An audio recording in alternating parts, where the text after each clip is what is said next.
Hi, I'm Mr. Kangas, and today we're going to take a look at Chapter 10, Section 1. And we're going to be taking a look at line and angle relationships. And in this video in particular, we're going to be taking a look at vertical angles.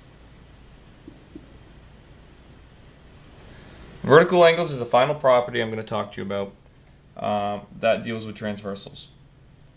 On a transversal, if you have vertical angles, you need to take a look at the intersection points. There's two of them. If we're looking at the top intersection point, any two angles that are diagonal from each other in that top intersection point are considered vertical angles. So for example, angles 1 and 4. Here's the intersection point. Here are my four angles. Angles 1 and 4 are diagonal from each other. I do not know why they call them vertical. Vertical, to my knowledge, typically means up and down. Angles 1 and 4 are not up and down from each other. They are diagonal from each other.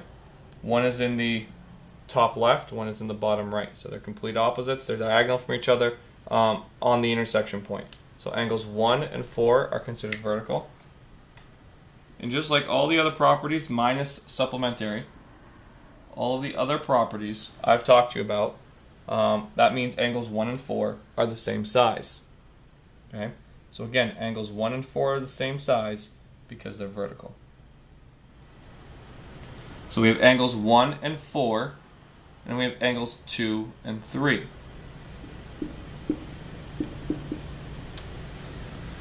So on the top intersection point, you have two pair of vertical angles, 1 and 4, and then the angles 2 and 3. On the bottom intersection point, we have angles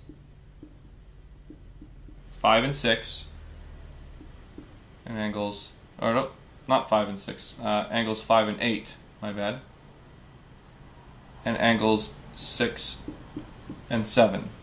So 5 and 8 are vertical, 7 and 6 are vertical.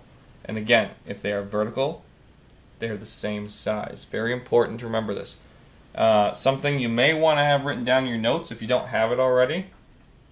At this point, I'm going to erase this, so if you need to take notes, pause the video. Something you may want to have written down in your notes, aside from just everything I've given to you so far, where I've given you examples of what the angles may look like, you're going to want something that tells you, or I would anyway, you have same size properties. You have vertical angles, mean same size. You've got alternate interior angles, alternate exterior angles, and corresponding angles.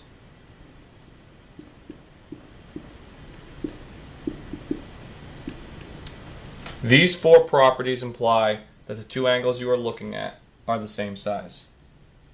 And then of course you have the lonely supplementary angles. Adds up to 180 degrees. That would be supplementary.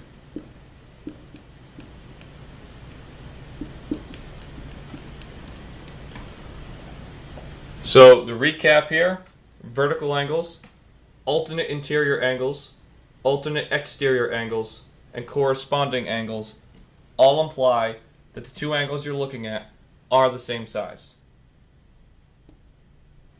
Supplementary angles imply that you have two or more angles that add up to 180 degrees.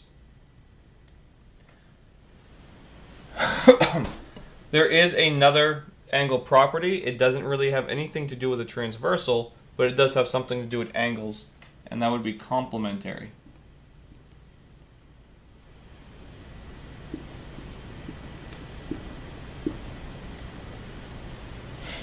Complementary angles,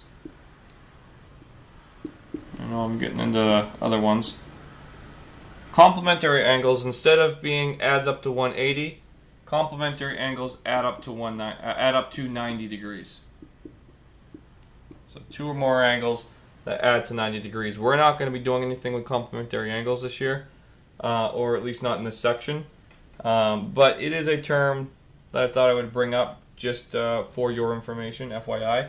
It is something you may see at some point on a test for the state, a standardized test. So I thought I would just kind of throw that out there because it's very similar to supplementary. Try not to get these two mixed up. Supplementary adds up to 180 degrees. Complementary adds up to 90. But that's really all we got for you on this video. The next video will be the final video. I'm going to be showing you an example of what I might expect from you on a quiz or on a worksheet. How to basically do the work that's going to be asked of you. So tune in for that.